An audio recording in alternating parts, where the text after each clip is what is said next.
আলহামদুলিল্লাহ, অবশেষে আমাদের স্পিড বোট একদম তৈরি। এই যে আমরা স্পিড বোটটা দেখাইতেছি, এই যে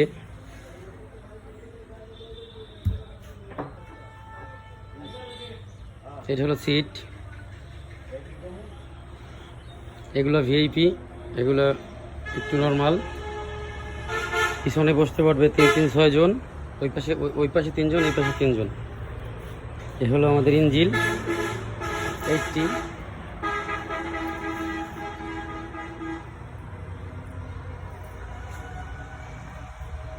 ভালো করে দেখেন।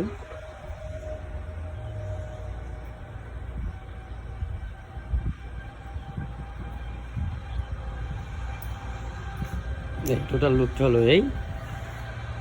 এখন আরো অনেক কাজ বাকি আছে লাইটের। সবাইকে অনেক ধন্যবাদ। আসসালামু আলাইকুম।